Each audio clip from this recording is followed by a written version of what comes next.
안녕하세요. 남의 제삿날로 먹으려는 남자친구와 그 어머님 욕하러 온 30대 여성입니다. 진짜 세상엔 왜 이렇게 얼굴 두껍고 뻔뻔한 사람들이 많은 걸까요? 일단 저는 지독하게 가난한 집에서 태어나 간신히 고등학교를 졸업했어요. 성실하지 못한 아버지와 몸이 약한 어머니는 저를 양육하는 데는 별 관심이 없으셨고요. 정확히 말하자면 아버지는 당신밖에 몰랐고 어머니는 그럴 정신적인 여유도 체력도 없으셨습니다. 아버지는 생활비도 거의 가져다 주지 않으셨는데 그렇다 보니 어머님은 늘 당신의 형제들이나 이웃들에게 돈을 빌리기 바쁘셨지요. 그리고 그런 와중에 아버지는 바람까지 나서 어머니와 저를 버리고 집을 나가셨어요. 지금도 어디서 어떻게 살고 계신지 몰라요. 제가 고등학교를 졸업하던 시기에 어머니는 암으로 돌아가셨습니다. 그리고 부끄럽게도 저는 어머니가 암인지 몰랐지요. 지금에서야 생각해보면 딸인 저한테 힘들다 말 한마디 편히 못하시고 얼마나 고생하셨을까 싶어요. 아무튼 힘들게 어머니 장례를 치르고 어머니 유품을 정리하다 제 이름으로 된 통장에 1,500만 원이 있다는 사실을 알게 되었습니다. 이모와 외삼촌에겐 말하지 않았어요. 어머니가 살아생전 빌린 돈이 얼만지도 모르겠고 당장이라도 저한테 갚으라고 할까봐 무서웠거든요. 이후로 어머니와 살던 전세방 보증금 3천과 통장만 들고 무작정 서울로 올라왔네요. 제가 나고 자란 지역에서는 3천으로 방 2개짜리 전세가 가능했는데 서울에 오니까 물가가 장난이 아니더군요. 그래도 운 좋게 몇 날 며칠 동안 발품을 팔아서 그나마 해가 아주 조금 들어오는 반지하 방을 구했어요.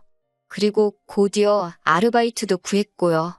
식비를 해결하기 위해서 햄버거를 점심으로 주는 햄버거 가게와 폐기된 도시락을 주는 편의점에서 일을 시작했지요. 하루에 12시간 내내 서서 일을 하니까 집에 오면 다리에 감각이 없는 것 같대요. 그래도 그때는 일단은 무작정 돈을 모아야겠다는 생각에 힘든 줄도 모르고 일을 했어요. 1년쯤 지나서는 햄버거 가게에서 같이 일하던 친구의 소개로 대형 프랜차이즈 뷔페로 가게 되었습니다. 주방 쪽 일을 하면 돈을 더 준다고 들었거든요. 그런데 돈을 더 받는 게 아니대요. 요리를 할 때마다 불에 데이고 기름에 데이고 그래도 하루 장사 끝나고 남는 음식은 싸가도 뭐라고 안 하니까 그건 참 좋더라고요. 그러다 제 인생에도 기회라는 게 찾아왔어요. 하루는 회사에서 기존 계약직이나 아르바이트생들만을 대상으로 정직원을 뽑는다고 공문이 내려왔거든요. 물론 솔직히 처음엔 별 관심을 두지 않았습니다.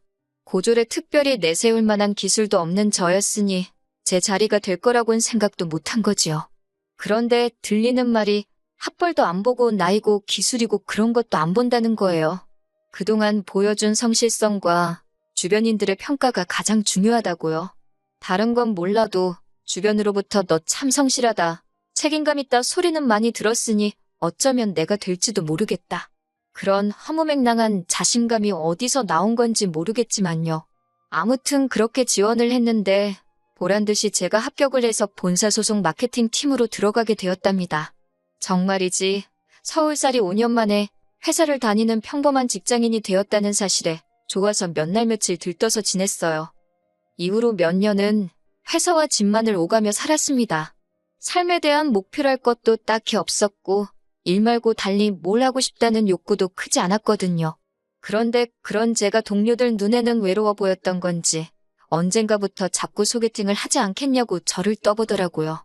사실 아버지에 대한 안 좋은 기억 때문에 남자를 만나고 싶은 생각은 전혀 없었는데 그렇다고 동료들한테 이런 이야기를 할 순 없잖아요. 그렇다고 무작정 안 한다고 하자니 그것도 괜히 미안하고 그래서 결국 첫 소개팅을 하게 되었는데 그 자리에서 남자친구를 만나게 되었지요. 이후로 어느 다른 연인들처럼 울고 웃으며 연애를 했습니다. 데이트는 일주일에 1번 내지 2번을 했고 말이 나와서 말이지만 비용은 거의 똑같이 반반씩 냈어요. 어린 시절 주변에 아쉬운 소리를 많이 하던 어머니를 생각하면 남에게 신세지는 게 죽기보다 싫었거든요. 그리고 제가 또 연애를 해본 적이 없었으니 남자한테 얻어먹고 선물 받고 그러는 게 생소하기도 했고요.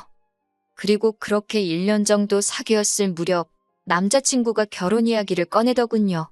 언제까지 숨길 생각도 아니었고 저도 안정된 가정을 꾸리고 싶었지만 막상 프로포즈를 받고 나니 제 이야기를 어디서 어디까지 어떻게 털어놓아야 하나 싶어서 바로 대답을 해주지 못했어요. 결국 남자친구에게 시간을 달라고 했고 이후로 며칠의 고민 끝에 처음으로 제 이야기를 털어놓았지요. 솔직히 제가 여기서 잘못하긴 했어요. 정직하게 말하지 못했거든요.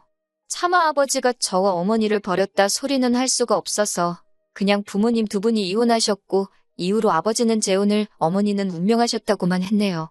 이후로 어머니가 남겨주신 재산으로 서울에서 자리를 잡았다고요. 그런데 제 이야기를 들은 남자친구가 잠깐 말이 없더니 이내 저더러 많이 힘들었겠다며 어깨를 감싸주었습니다. 그리고 그런 남자친구의 태도에 이 남자라면 내 아버지와는 달리 평생 내 옆에 있어줄지도 모르겠다는 생각을 하게 되대요. 그래서 결국 저희는 부부의 연을 맺기로 약속했습니다. 제 경우 10년 넘게 꼬박 돈만 벌어 모았더니 모아둔 돈만 1억이 넘었어요. 그리고 회사에 입사하고 얼마 지나지 않았을 무렵 아파트 한 채를 샀는데 그게 또 많이 오른 상황이었지요.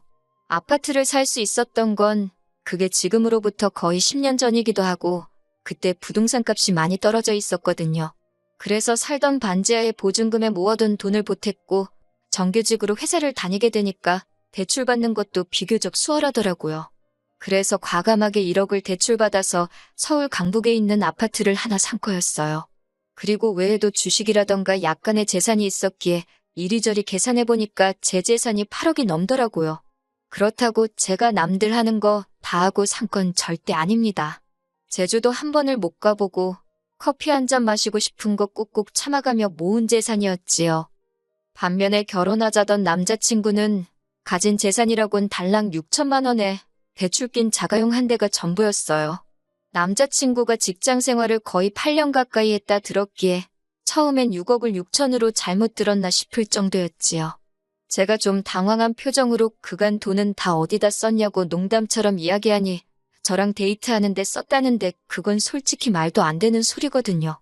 어이가 없어서 장난하지 말라니까 그제서야 남자친구가 제 눈치를 쓱 보더니 농담이라며 그냥 여행도 다니고 학교 다닐 때 못 해본 거 해보고 그러느라 못 모았다고 하대요. 솔직히 제가 무조건 맞는 것도 아니고 남자친구가 무조건 틀린 것도 아니잖아요. 그래서 뭐라고 하지는 못했어요. 게다가 어쨌든 제 눈에 사랑의 콩깍지가 씌어 있었으니 집이야 내 아파트에 들어가서 살면 되는 거고 돈이야 앞으로 모으면 되는 거지. 그렇게 생각하고 말았네요. 한편 결혼 이야기가 오가자 저도 전과 달리 다른 사람들은 어떻게 입고 다니는지 무슨 관리를 하는지 그런 데 관심이 조금씩 생기더라고요. 그러다 하루는 문득 거울을 봤는데 그동안에는 보이지 않던 제 거칠어진 피부와 푸석푸석한 머릿결이 눈에 들어오대요. 그리고 저도 갑자기 제가 왜 그런 생각을 했는지 모르겠지만 이렇게 사는 건 아니다 싶었습니다. 그래서 그 길로 집 앞에 있는 피부과로 향했어요.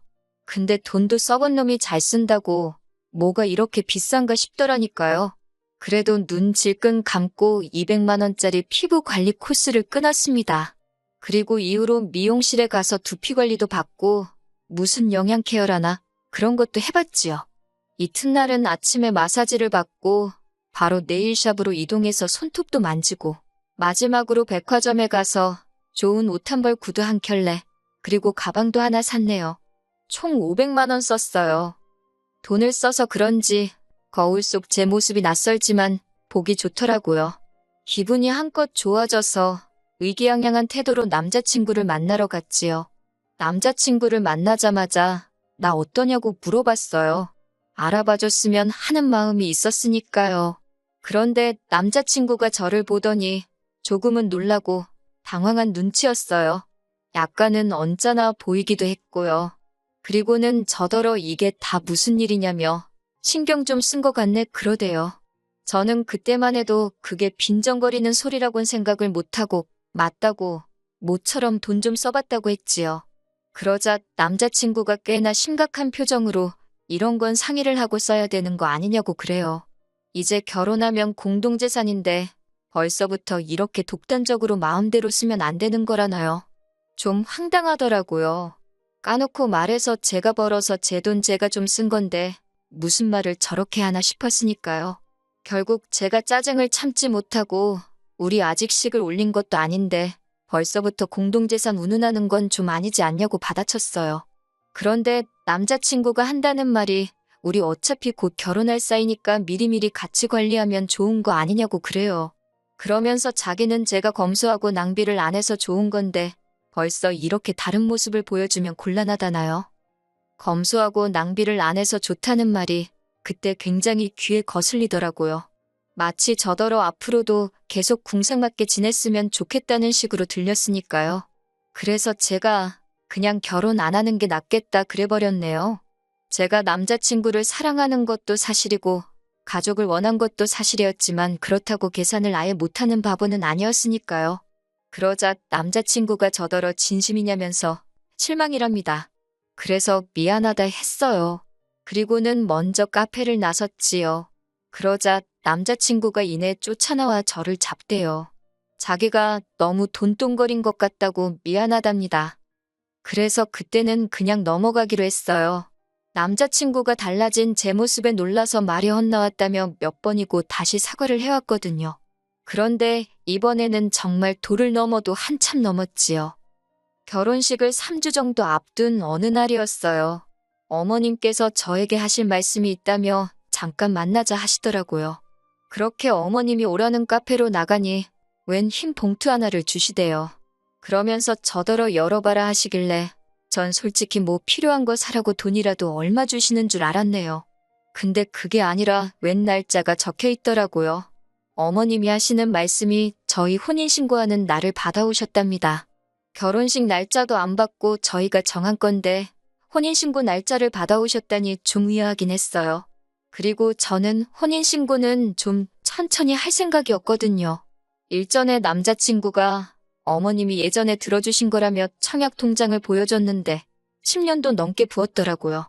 그러니 솔직히 말해서 굳이 혼인신고를 일찍 할 이유가 없잖아요.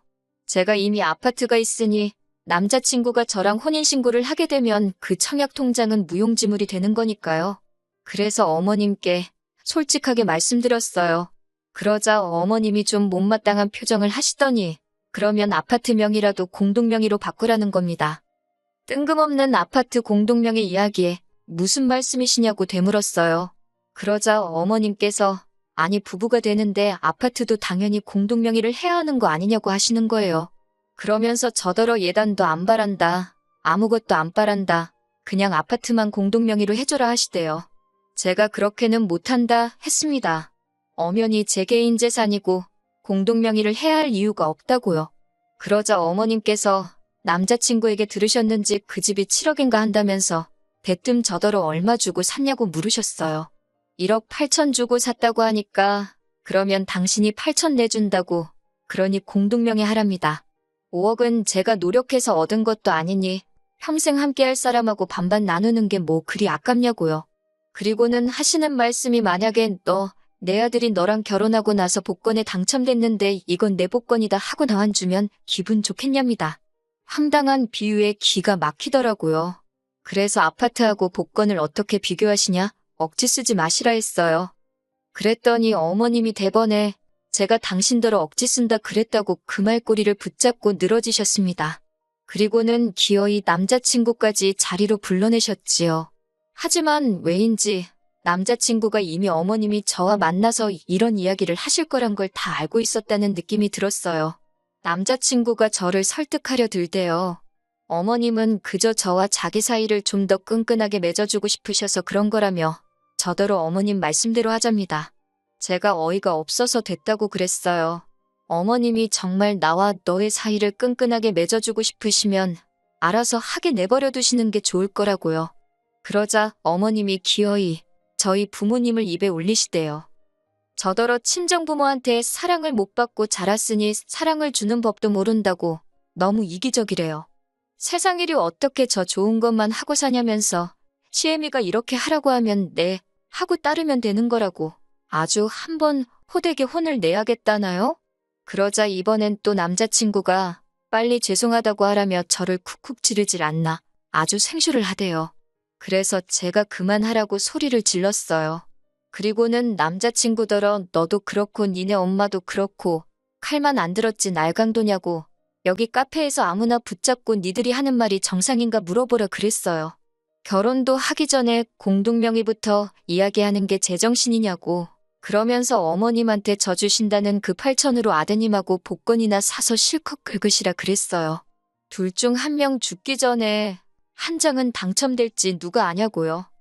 있는 대로 퍼붓고 나서 집에 들어오니까 남자친구가 미친 듯이 전화를 해대고 문자를 해대고 난리도 아니대요. 제가 전화를 받아서는 우린 이대로 끝난 거니까 더 연락하지 말라 했습니다. 그러니까 청첩장도 다 찍었는데 이렇게 나오면 곤란하다나 이런 것도 위자료 청구가 된다나 어쩐다나 진짜 누구를 뭐로 보나 싶어서 한번 제주껏 위자료 청구해보라 했습니다. 그러니까 그새 또 태도를 바꾸고는 자기가 말이 심했다며 미안하다는데 진짜 뭐 이런 놈이 있나 싶대요. 그래서 니네 엄마한테 고맙다고 말씀드리라고 어머님 아니었으면 잘못 코 깨일 뻔했다고 꼭 고맙다고 말씀 전하라고 소리빽 지르고 전화 끊어버렸지요. 이후로 한동안 남자친구는 계속해서 연락을 취해왔어요. 하루는 제 회사 앞에서 기다리고 있기도 했고요. 그런데 제가 눈길조차 주지 않고 아주 무시를 해버리니까 이젠 지도 지쳤는지 연락에 빈도수가 뜨문뜨문해지네요. 다행이지요, 뭐. 아, 그리고 어머님은 저더러 애미 없는 티내고 살지 말라고 뭣도 아닌 문자를 보내오셨더라고요. 그래서 저도 어머님한테 뇌 없는 티내지 말고 나이값이나 하라고 답장해드렸지요. 저 정말이지 다짐합니다. 정신 똑바로 차리고 지금처럼 잘 먹고 잘 살 거라고요.